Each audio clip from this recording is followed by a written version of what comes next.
नमस्कार दोस्तों, STS class में आपका स्वागत है। आज हम आप लोगों को बताएंगे फैक्टर के बारे में। चलिए देखते हैं क्या होता है फैक्टर, गुणनखंड। कोई भी संख्या है, जैसे 16 दी हुई, तो इसके पूछे गुणनखंड क्या होता है। तो गुणनखंड क्या होगा, वो संख्या होती है जो दी गई संख्या को विभाजित कर दे। जैसे 1 है, 2 है, 4 है, 8 है और स्वयं वह संख्या है। तो फैक्टर वह संख्या होती है, फैक्टर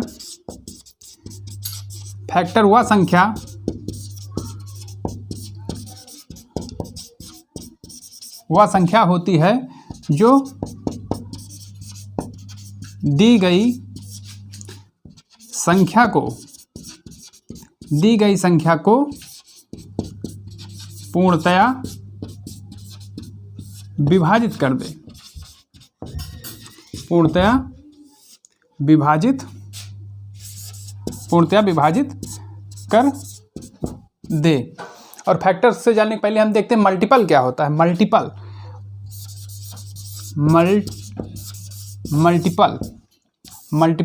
मतलब कि गुणज।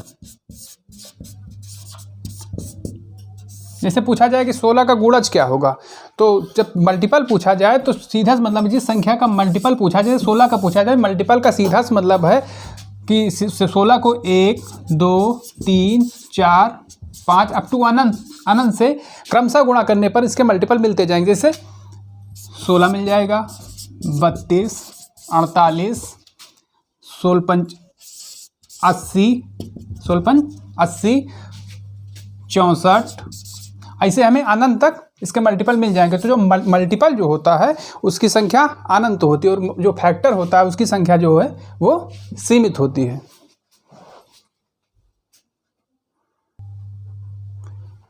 चलिए देखते हैं किसी भी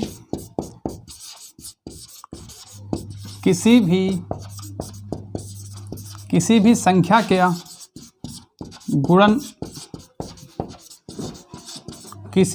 किसी भी संख्या के गुणनखंडों की संख्या हमेशा निश्चित होती है। गुणनखंडों की संख्या हमेशा निश्चित होती है। चलिए जैसे 16 है, 16 के क्या फैक्टर हो जाएंगे, 1 हो जाएगा, 2 हो जाएगा, 4 हो जाएगा, 8 हो जाएगा, 16 हो जाएगा। तो कितने हैं, 1, 2, 3, 4, 5। तो इसकी संख्या जो है निश्चित है। लेकिन जो गुणज होता है, गुणज किसी भी संख्या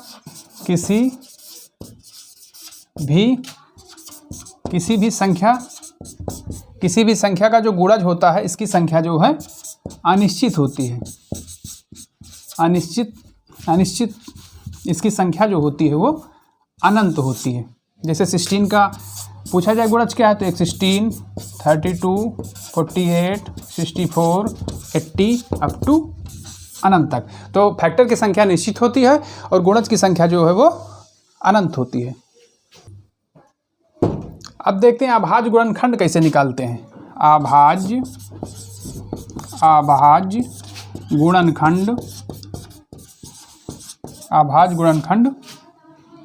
गुणनखंड कैसे निकालते हैं। जैसे कोई भी संख्या दी है 120, तो इसका पूछा जाए इसके अभाज्य गुणनखंड बताइए। तो सबसे पहले हम क्या करेंगे, इसके फैक्टर कैसे करेंगे। सबसे छोटी संख्या 2 से इसको डिवाइड करेंगे तो 60, फिर 2 से करेंगे तो 30, फिर 2 से करेंगे तो 15। अब 3 से 3 5 जा 15, या 5 1 जा 5, या 5 1 जा 5। तो इसके फैक्टर हो जाएंगे 2 × 2 × 2 × 3 × 5 = 120। ऐसे हम सबसे पहले क्या करते हैं, किसी अभाज्य संख्या वो होती है जिसके केवल 2 फैक्टर, खुद वो संख्या और 1। तो सबसे पहले हम 2 से किए, उसके बाद 3 से किए। ऐसे हैं जो किसी भी संख्या का हम फैक्टर निकाल सकते हैं।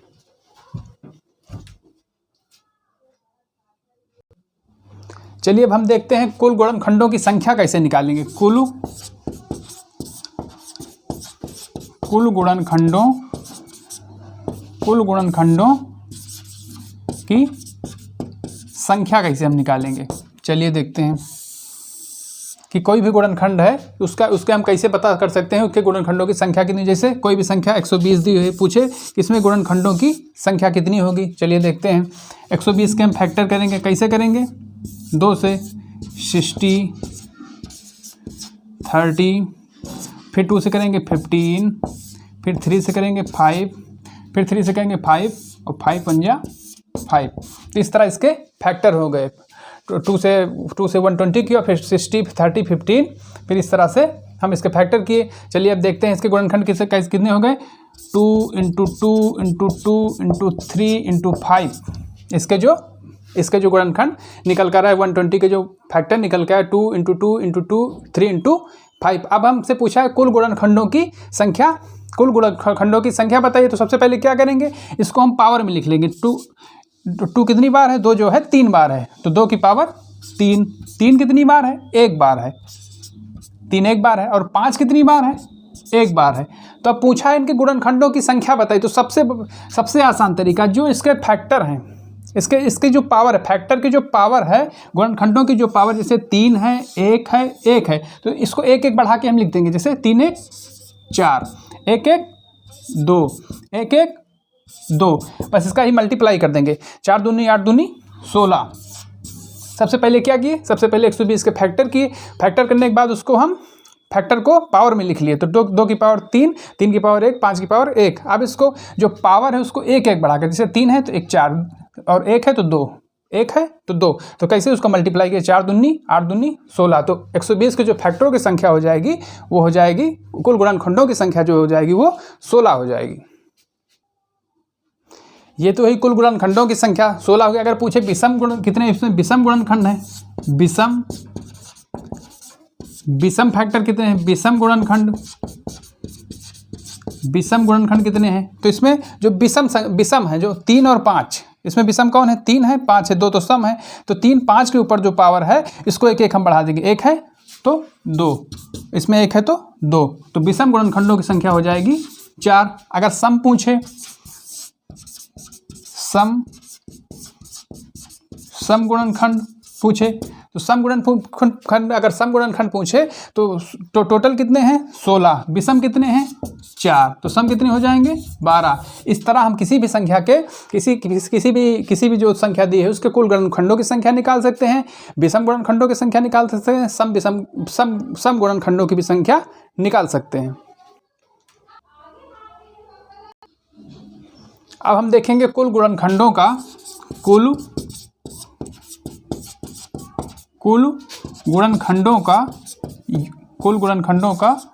योग कैसे निकालेंगे। चलिए 120 का हम देखे थे, कुल गुणनखंडों की संख्या देखे थे। अब इसका हम देखते हैं, फैक्टर करते हैं। 60, 30, 2 से जाएगा 15, 3, 5, 5, 1। इसके अभाज्य गुणनखंड हो गए, क्या हो गए? 2 × 2 × 2 × 3 × 5, ये इसके गुणनखंड हो गए। तो सबसे पहले क्या करते थे, इसको हम पावर में लिखते थे। 2 है 3 बार तो 3, 3 है 1 बार तो 1, 5 है 1 बार तो 1। तो पूछे कुल गुणनखंडों का योग बताइए, कुल गुणनखंडों का योग बताइए। तो कैसे हम निकालेंगे? चलिए देखते हैं। सबसे पहले जो पावर दी है, सबसे पहले क्या करेंगे, सबसे पहले जो पावर है 2 की पावर 4, एक पावर बढ़ा देंगे, -1 और नीचे फिर 2 - 1, ऐसे कर देंगे। फिर देखते हैं 3 की पावर 1 है तो 3 की पावर 2 -1 और नीचे 3 - 1 केवल। अब ऊपर 5 की पावर 1 है तो 5 का पावर 2 -1, 5 - 1। अब इसको हम सॉल्व करेंगे। 2 की पावर 4 मतलब 2 की पावर 4 जो है 16, 16 में से 1 गया 15, 2 में से 1 गया 1, इंटू 3 त्रिक्का 9 में से 1 गया 8 और नीचे 3 में से 1 गया 2, 5 का स्क्वायर 25 में से 1 गया 24, 5 में से 1 गया 4। तो अब देखते हैं क्या होगा। 2 कम 2, 2 चौको 8, 4 से 4 कैंसिल। अब 15 से मल्टीप्लाई करेंगे, 15 चौको 60, 15 दूना 30 छा 36। तो कुल गुणनखंडों की जो कुल गुणनखंडों का योग हो जाएगा वो हो जाएगा 360। कुल गुणनखंडों का योग जो हो जाएगा वो 360 हो जाएगा।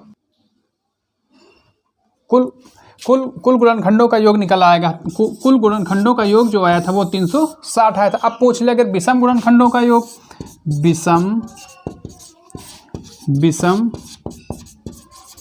गुणनखंडों का योग, तो जो विषम संख्याएं हैं, जो विषम है 3 है 5 है, तो कितना हो जाएगा 3 की पावर 2 माइनस 1 3 माइनस 1 इंटू 5 का स्क्वायर माइनस 1 5 माइनस 1, तो कितना हो जाएगा 3 त्रिक्का 9, 9 में से 1 गया 8, 3 में से 1 गया 2 इंटू 25 में से 1 गया 24 और 4, 4 एकम 4, 4 दूनी 8, 2 एकम 2, तो विषम गुणनखंडों की संख्या हो जाएगी 24। अगर सम पूछ ले, सम गुणनखंडों की संख्या कितनी हो जाएगी, टोटल कितनी है, कुल गुणनखंडों का योग कितना था 360,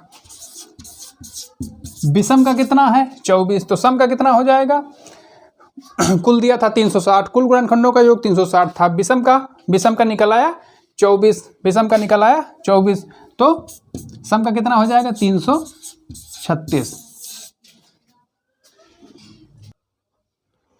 चलिए देखते हैं आभाज्य गुणनखंडों की संख्या। आभाज्य गुणनखंडों की संख्या, अभी तक हम लोगों ने देखा था कुल गुणनखंडों की संख्या, अब आभाज्य गुणनखंडों की संख्या कैसे निकालेंगे। जैसे कोई भी संख्या